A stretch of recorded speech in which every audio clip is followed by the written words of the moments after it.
الحمد لله رب العالمين، والصلاة والسلام على أشرف الأنبياء وسيد المرسلين نبينا محمد وعلى آله وصحبه أجمعين، أما بعد.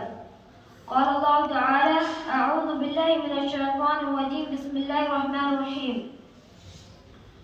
وتوبوا إلى الله جميعا أيها المؤمنون لعلكم تفلحون.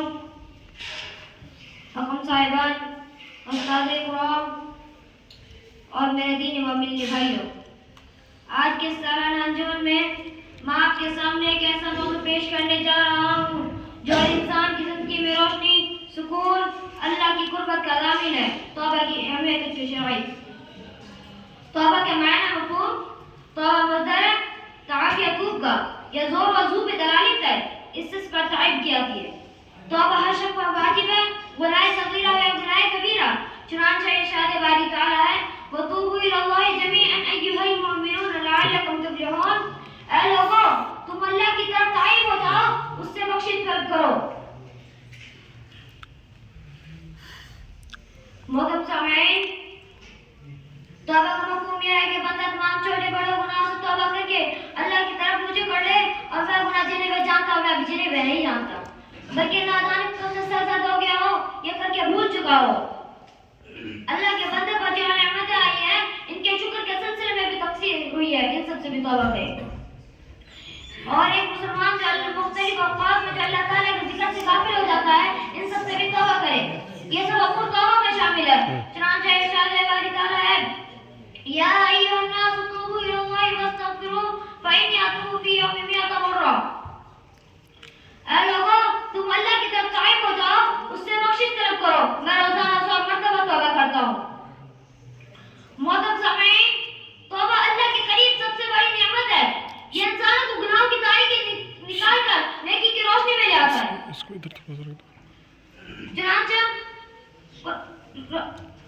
چنانچہ اللہ تعالیٰ نے فرمایا: قل یا عبادی الذین اسرفوا علی انفسہم لا تقنطوا من رحمت اللہ. اے میرے بندو، تم اللہ کی رحمت سے مایوس نہ ہو. یہ تمہیں سکھلاتی ہے کہ اللہ کی رحمت انسان کے لیے کھلی ہے، چاہے اس نے کتنا بڑا گناہ کیوں نہ کیا ہو. اگر وہ انسان خطا کار ہے تو سب سے بہترین ہے جو توبہ کرے.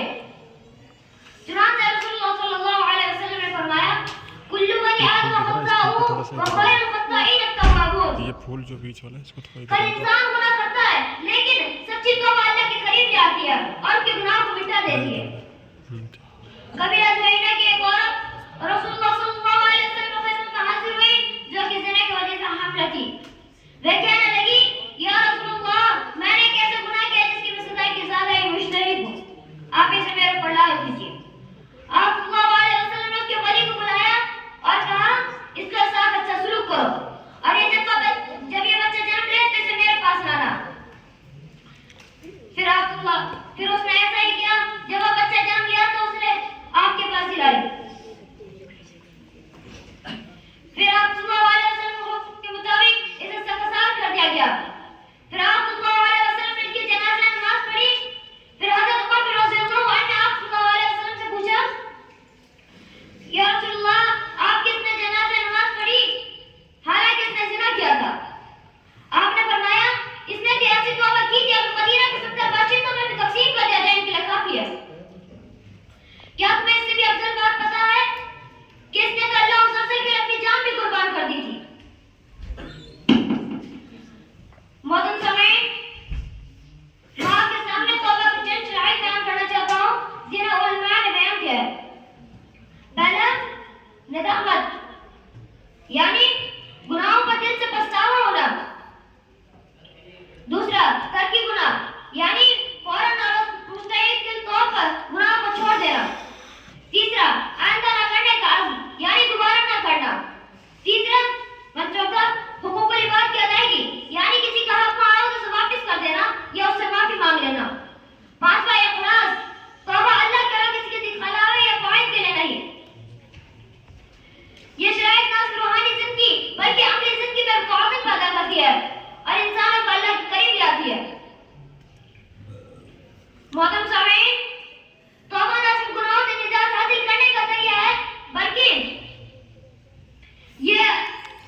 رب العالمین. السلام علیکم ورحمۃ اللہ وبرکاتہ.